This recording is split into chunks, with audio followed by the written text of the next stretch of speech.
పెళ్లికొడుకు పెళ్లి కూతురికి వేసినప్పుడు దాని అర్థం అతను ఆమెకి ప్రామిస్ చేసినట్టు. జీవితాంతం ఆమెకి తోడుగా ఉంటానని, అలాగే ఆమె పట్ల బాధ్యతలన్నీ నిర్వర్తిస్తానని. అయితే పూలదండలే ఎందుకు వేసుకోవాలి? బంగారం వెండి ఎందుకు వేసుకోకూడదు? ఎందుకంటే పువ్వుల్లో ఒక వాసన ఉంటుంది, ఎన్నో రంగులుంటాయి, చూడటానికి అందంగా ఉంటాయి.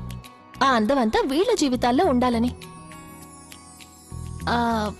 మనం ఎప్పుడైనా పువ్వులు చూసినప్పుడు మనసులో ఒక అందమైన ఫీలింగ్ కలుగుతుంది కదా, అలాంటి అందమైన ఫీలింగ్ వాళ్ల వైవాహిక జీవితాల్లో ఉండాలి అని. కానీ ఈ ఫీలింగ్ ఏదైతే ఉందో అది ఎక్కువ రోజుల దాకా ఉండదు. అంటే ఏ విధంగా పువ్వులు వాడిపోతాయో అదేవిధంగా పెళ్లైన తర్వాత దంపతులు కూడా బోర్ కొట్టేస్తారు. చూడండి, పువ్వులు వాడిపోవచ్చు, పూల సువాసన కూడా పోవచ్చు, కానీ ఈ దారం పువ్వుల్ని కల్పించుతుంది కదా, అదెప్పటికీ తెగిపోదు. అలాగే ప్రేమ ఇంకా నమ్మకం భార్యాభర్తల బంధాన్ని కల్పించుతుంది. అందుకే వరమాల ఆచారం అన్నిటికంటే ఇంపార్టెంట్ అవుతుంది. అన్నిటికంటే ముందు వేసుకుని చివరి దాకా అలాగే ఉండాలి. నాకు తెలియదు ఈ వరమాలకి ఇంత ఇంపార్టెన్స్ ఉందని. నువ్వు నాకు విషయం చెప్పి వరమాల అనే దాన్ని కేవలం పెళ్లి రోజు ఎందుకు వేసుకోవాలి? అసలు అబ్బాయి అమ్మాయి ఒకరినొకరు ఇష్టపడుతున్నప్పుడు మరి పూలదండలు రోజు వేసుకోవచ్చు కదా. వేసుకోవచ్చు. వేసుకోవచ్చా? అయితే మరి లేచి నిలబడు. లేచి నిలబడు.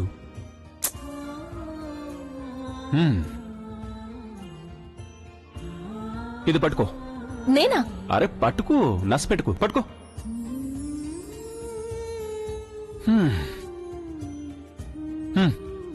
ఇప్పుడు వెయ్యి.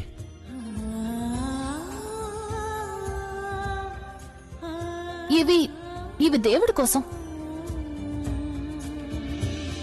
విచిత్రంగా మాట్లాడుతున్నావే. నువ్వు ప్రతిరోజు దేవుడికి పూలమాలలో వేస్తావు, ఒక్కరోజు వేయకపోతే ఆయన ఏమన్నా అలుగుతాడా ఏంటి? వెయ్యి. కానీ నేను మీకెందుకు వేయాలి? ఎందుకంటే నేను కోరుకుంటున్నాను పూల సువాసనలాగే నువ్వు నాలో నిండిపోవాలని, ఇంకా జీవితాంతం నాతో జతపడిపోవాలని.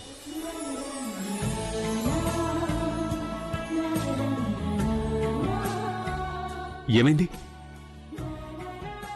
ఏం మాట్లాడవేంటి? మరైతే నేను ఈ మౌనాన్ని అంగీకారంగా భావించినా?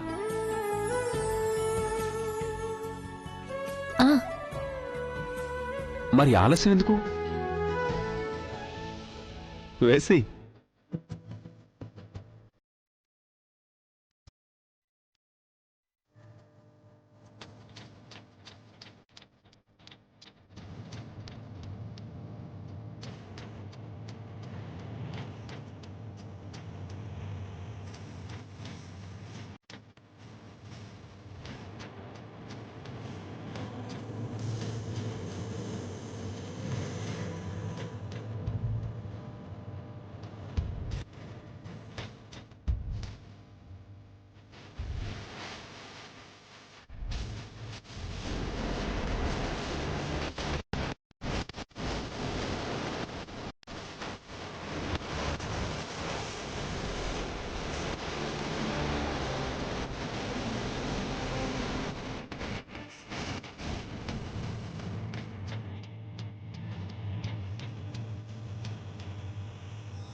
ఏ విధంగా నీకు భగవంతుడితో బంధం ఏర్పడిందో అదేవిధంగా జీవితాంతం నీకు నాతో కూడా బంధం ఏర్పడింది.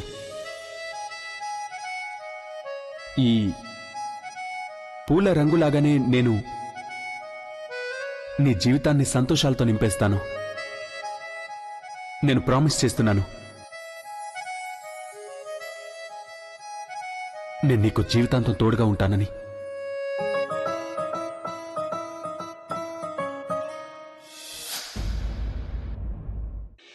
అనియా, ఏమైందంతగా ఆలోచిస్తున్నావు?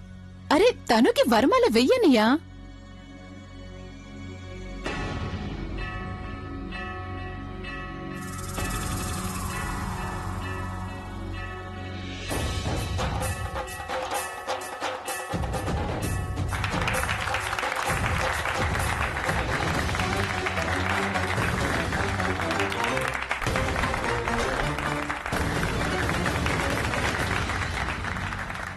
ఇప్పుడు మీరిద్దరూ అగ్నిని సాక్షిగా భావించి సప్తపదిని పూర్తి చేయండి. ఆలియా, ఒక నిమిషం పక్కకు రా, నేను నీతో మాట్లాడాలి.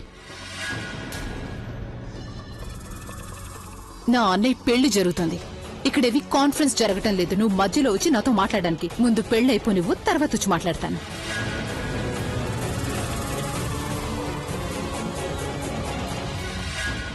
అలియా, ఏమంటున్నాడు ప్రవీణ్? ఏమంటాడా ఆంటీ? పాపం ప్లాన్ మొత్తం ఫెయిల్ అయిపోయిందిగా. చెప్పడానికి వచ్చుంటాడు, లేక నిలదీయడానికి. ఏం జరిగింది, ఎలా జరిగిందని. I just shooed him away. హా, ఆలోచిస్తూ ఉండొచ్చు అసలు ఏం చెయ్యాలా అని. ప్రజ్ఞ పెళ్లి ఎలాగూ చేయలేకపోయాము, తను పెళ్లినైనా ఎలా ఆపాలా అని. ఈ పెళ్లిని ఇప్పుడు ఎవ్వరూ ఇక ఆపలేరాంటీ. ఎదురుగా చూడండి, ఇక పెళ్లి అయిపోయినట్టే. ఇప్పుడు 7 అడుగులు నడవడం అయిపోయిందంటే ఇక పెళ్లి అయిపోయినట్టే. తర్వాత వీళ్ళ జీవితాల్లోని సంతోషాలు ఫినిష్.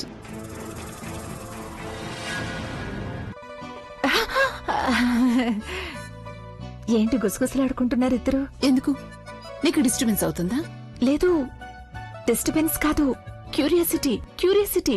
కొంచెం నాకు కూడా చెప్పొచ్చుగా, అప్పుడు నాకు కూడా కడుపు నిండుతుంది. బయటికి చెప్పలేం కదా, శత్రువుల గ్యాంగ్ విన్నారంటే. అసలేమైంది? Okay fine, listen.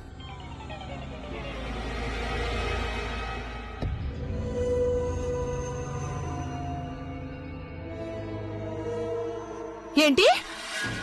ఏమంటున్నావు? ఏంటి నువ్వు చెప్పేది? నిజమా? ఇది చాలా ఇంట్రెస్టింగ్ మ్యాటర్. కడుపులో అస్సలు ఆగేలా లేదు. వెళ్ళి ఎవరికైనా చెప్పొచ్చా? నీకేమైనా మైండ్ చెడిందా ఏంటి? ముందు పెళ్ళావని వదన చెప్తూ గాని. ఏంటి అంతసేపా? అప్పటిలోగా నాకు కడుపులో నొప్పి స్టార్ట్ అవుతుంది ఆలియా. నన్ను ఎవరో ఒకరికి చెప్పనివ్వు. నేను చెప్పాను కదా, సైలెంట్ గా ఉండు. సరేలే, కోప్పడుకు తల్లి, చెప్పనులే. సరే, అయినా ఇది చెప్పు నాకు, ఎలా ప్లాన్ చేసేవి ఇదంతా నువ్వు? పెద్ద బ్రెయిన్ ఉపయోగించి ప్లాన్ చేశారు, కానీ పాపం ఎప్పుడు మర్చిపోతూ ఉంటారు. వాళ్ళ అపోజిషన్ లో ఉన్నది ఆలియా మెహ్రా అని.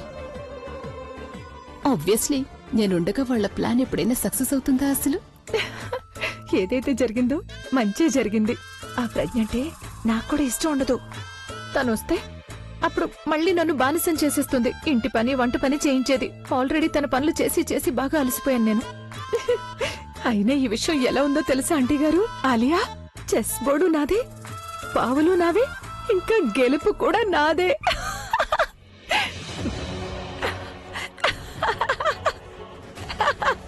కంట్రోల్ యువర్ ఎమోషన్ వైశాల్యతన కంట్రోల్. పెళ్ళవనివ్వండి. ఓం మంగళం భగవాన్ విష్ణు, మంగళం గరుడధ్వజ, మంగళం పుండరీకాక్షాయ, మంగళం తనూ హరి.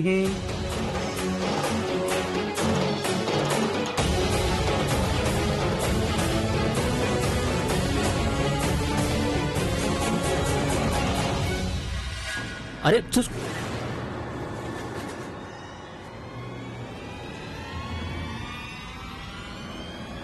ఏంటి సంగతి ప్రవీణ్? కొంచెం సెల్ఫ్ కంట్రోల్ చేసుకో డూడ్. నాకు తెలుసు మీ ఫ్రెండ్ పెళ్ళని, కానీ నీ ఆనందానికి అసలు హద్దులే లేవనుకుంటా. కాస్త స్పృహలోకి రా. ఎందుకంటే ఒకవేళ నువ్వు గనక స్పృహలో లేవనుకో, అప్పుడు నీ ఫ్రెండ్స్ గురించి ఎవరు కేర్ తీసుకుంటారు చెప్పు? అరే టేక్ కేర్. అరే అరే, కోపం వచ్చినట్టుంది.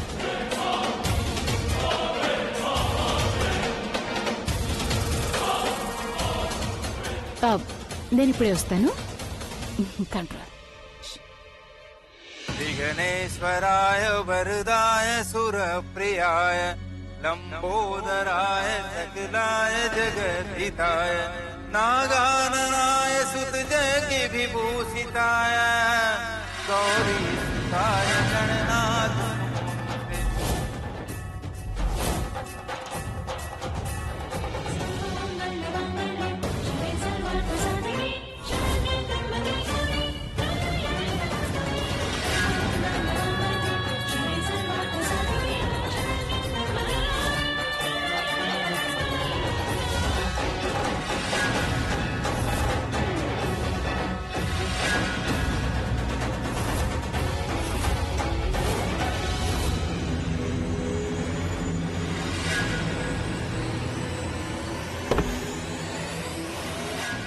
అభి అభి ఏమైంది నీకు? అభి ఆర్ యు ఆల్ రైట్?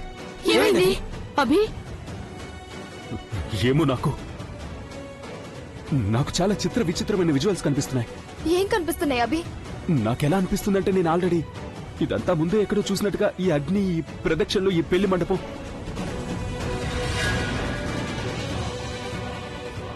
అభి ఇవన్నీ ఎలా కనిపిస్తాయి? ఐ మీన్ మన పెళ్లి ఫస్ట్ టైం జరుగుతోంది కదా. అది నాకు తెలీదు. నాకు ఏదైతే కనిపిస్తుందో అదే నేను చెప్తున్నాను. నాకు ఎలా అనిపిస్తుందంటే ఇవన్నీ నేను ఆల్రెడీ ముందే చేసినట్టుగా.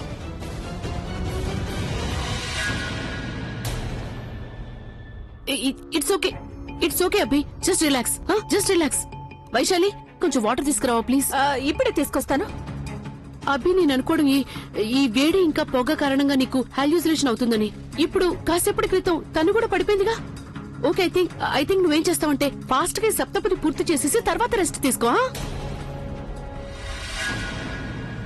పంతులు గారు మీరు ప్లీజ్ సప్తపదిని తొందరగా పూర్తి చేయండి. చూడండి, మీరు పురోహితుడితో మాట్లాడండి. వారిని త్వరగా మంత్రాలు చదవమనండి. వారు తొందరగా మంత్రాలు చదివితే తొందరగా అయిపోతుంది. సరే పంతులు గారు మీరు ప్లీజ్ ఈ సప్తపదిని కొంచెం తొందరగా జరిపించండి. ఎందుకంటే పిల్లలకి ఆరోగ్యం బాలేదు. పెళ్లి తొందరగా అయిపోయిందంటే అప్పుడు ఇద్దరు రెస్ట్ తీసుకుంటారు. అందుకే పంతులు గారు వాటర్ అభి తాగండి.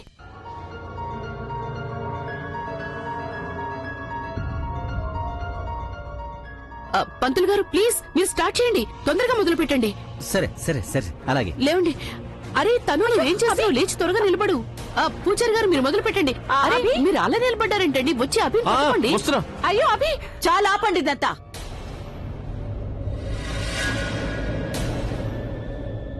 ఇక్కడ పెళ్ళేం జరగదు. ఎందుకు జరగదండి పెళ్లి? అరే కనిపించడం లేదా? అభి ఆరోగ్యం పాడైపోతుంది. అందరూ చూస్తున్నారుగా. తమాషాగా ఉందా ఏంటి? ఎవరికి పట్టినట్టుంది అసలు? లేదండి అలాంటిదేం లేదు. మా అందరికి పట్టింపు ఉంది. అందుకేగా నేను చెప్తున్నాను పెళ్లి తొందరగా అయిపోతే తర్వాత వీళ్ళిద్దరూ రెస్ట్ తీసుకుంటారు. చూడండి అభి నిలబడలేకపోతున్నాడు. పట్టింపు ఉండుంటే వీణ్ణి రూమ్ లోకి తీసుకెళ్లేదానివి. కొంచెం రెస్ట్ ఇచ్చేదానివి. ఇలా బలవంతంగా పెళ్లి చేయవు తెలుసా? చూడండి నా ఉద్దేశం అది కాదు. నాకు నా కూతురు గురించి పట్టింపు ఉంది. అందుకే నేను పెళ్లి మధ్యలో ఆకూడదు అనుకుంటున్నాను. నీ కూతురు గురించి దిగులున్నట్టే నాకు కూడా నా మనవడి గురించి అంతే దిగులుంది. వీడి జీవితానికి మించి, వీడి ప్రాణాలకు మించి నాకు ఏది ఎక్కువ కాదు. ఇప్పుడు వీడి తిరిగి కోలుకునేదాకా పెళ్లి గిల్లి ఏవి జరగదు.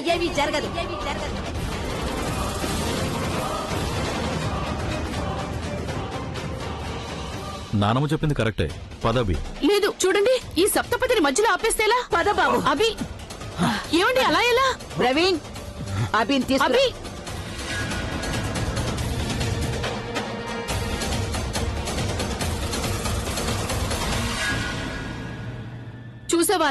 చూసావా ఎలా బలవంతంగా తీసుకెళ్లిపోతున్నారు వీళ్ళు? ఎప్పుడైతే వీళ్ళకి తెలిసిపోయిందో ముసుగులో ఉన్నది ప్రజ్ఞ కాదు తను అని, ఇక బలవంతంగా పెళ్లి ఆపేయాలని చూస్తున్నారు. Aunty just relax. నేను వెళ్ళి చూసొస్తాను. జాగ్రత్త అభి. నీ ఆరోగ్యం గురించి కేర్ తీసుకో. ఇక్కడ కూర్చో. రా కూర్చో. కూర్చో బాబు. నువ్వు ఇట్రా అమ్మా. నేను వాణ్ణి చూసుకుంటానులే. రిలాక్స్ గా కూర్చో బాబు. ఎక్కడికి వెళ్లాల్సిన అవసరం లేదు.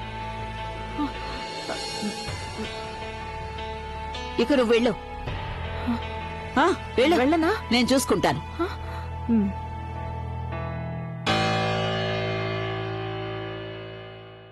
అభి అసలు నీకేమైంది? సడన్ గా నీ ఆరోగ్యం ఎలా పడింది? అగ్ని ప్రదక్షిణలో చేస్తున్నప్పుడు సడన్ గా సేమ్ అదే కనిపించడం మొదలైంది. ఏంటది? అదే కొన్ని రోజులుగా కనిపిస్తుంది. ఎలా అనిపిస్తుందంటే నాకు ఈ పెళ్లి ఎవరితోనో జరిగిందని. అదే మండపం, అదే అగ్ని, అదే ప్రదక్షిణలు, మొత్తం అంతా కనిపిస్తుంది ఒక్క ఆ అమ్మాయి ముఖం తప్పించి. నేను బ్రెయిన్ మీద ఒత్తిడి వేయడానికి ప్రయత్నించాను కానీ నా తల పగిలిపోయినట్టయింది తప్ప ఏమీ జ్ఞాపకం రాలేదు. ఇలా ఎందుకవుతుంది అసలు నాకు? ఎందుకు ఇదంతా పదే పదే నా కళ్ళ ముందు కదలాడుతుంది? అమ్మాయి ముఖం ఎందుకు కనిపించట్లేదు నాకు? చూడు బాబు, బ్రెయిన్ మీద ఎక్కువగా ఒత్తిడి వేయకూడదు. నేను వెళ్లి టాబ్లెట్స్ తీసుకొస్తాను. టాబ్లెట్స్ వేసుకుని కొంచెం రెస్ట్ తీసుకో. అంతా సర్దుకుంటుంది.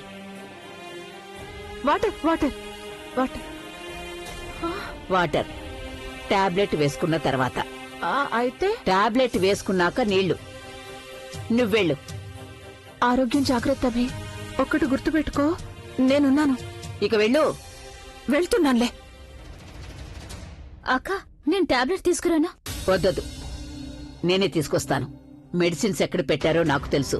నువ్విక్కడే అభిన్ జాగ్రత్తగా చూసుకో. నువ్వు కూడా అభిన్ చూసుకుంటూ ఉండు. నేనొస్తాను.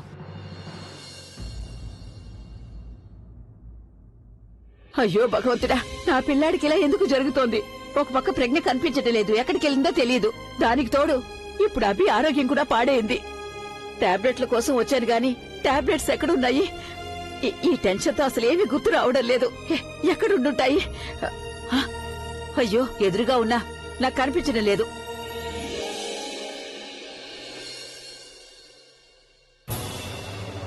నానమ్మా, ఏం చేస్తున్నారు మీరు? ఏం చేస్తున్నాను? అరే, నేను మందులు తీసుకెళ్తున్నాను. ఇక్కడ సంగతి మాట్లాడడం లేదు నానమ్మా, కింద జరిగిన దాని గురించి మాట్లాడుతున్నాను. పెళ్లి ఆపడానికి ప్రయత్నిస్తున్నారా? హౌ కుడ్ యు నానమ్మా? ఒక పక్క అతి కష్టం మీద నేను తనుని మండపం దగ్గర తీసుకొచ్చాను. దానికి అన్నయ్యతో పెళ్లి అయిపోయేదే, కానీ మీరు పెళ్లి ఆపడానికి ప్రయత్నిస్తున్నారా? ఈ పెళ్లి జరిగి తీరుతుంది రానమ్మా. మీరు ఆ పెళ్లిని ఆపలేరు. ఏవైనా చేసుకోండి. ఓయ్, నేను పెళ్లి ఆపింది ఇందు గురించే. ఎందుకంటే అభికి ఆరోగ్యం పాడైంది. అర్థమైందా? ఇంకా ప్రజ్ఞ గురించి కూడా చాలా దిగులుగా ఉంది. నువ్వు నాకిది చెప్పు, ప్రజ్ఞ ఎక్కడుంది? ఓ యా, ప్రజ్ఞ. నన్నెందుకు అడుగుతున్నారు? ఆ ప్రజ్ఞ ఎప్పుడు తోకలాగా మీ వెనకే తిరుగుతూ ఉంటుంది కదా. మీకే తెలుసుండాలి తను ఎక్కడుందో. నాకేం తెలుసు? చూడాలియా, ఇదిగో నువ్వు ఏమీ తెలియనట్టు అమాయకురాల్లా మొహం పెడతావు చూడు. దీనివల్ల నువ్వు ఇంకా చండాలంగా కనిపిస్తున్నావు.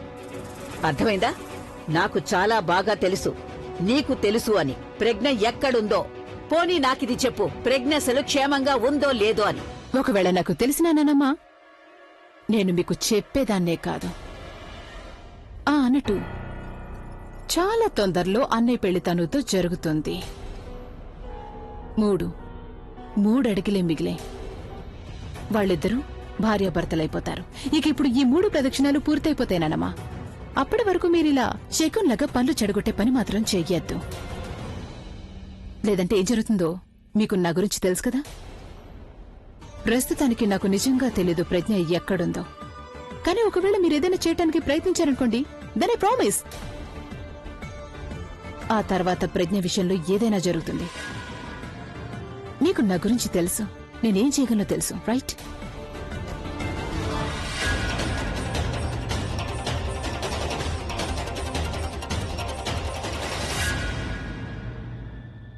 అభి, నీకేమైనా జ్ఞాపకం వస్తుందా ఇప్పుడు?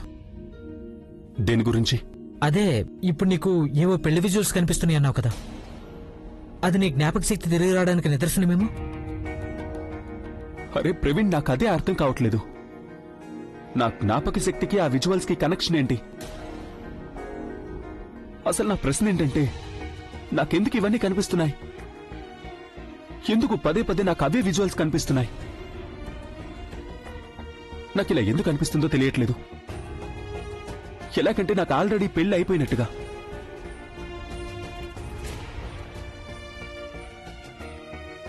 ఒకవేళ ఇప్పుడు నా జ్ఞాపక శక్తి తిరిగి వచ్చినా సరే, అప్పుడు కూడా నా ప్రశ్నలకి జవాబు దొరకదు. కానీ మీరందరూ చెప్పింది ఏంటంటే, గత 2.5 సంవత్సరాల్లో జ్ఞాపకం చేసుకోదగ్గ ఇంపార్టెంట్ విషయాలేమీ లేవని. కానీ ఒకవేళ 2.5 సంవత్సరాల్లో అలాంటిదేమీ జరగకపోతే మరి నాకు ఇలా ఎందుకు అనిపిస్తుంది? ఆల్రెడీ నాకు పెళ్లి జరిగినట్టుగా. లేకపోతే నిజంగానే ఏదైనా జరిగిందా?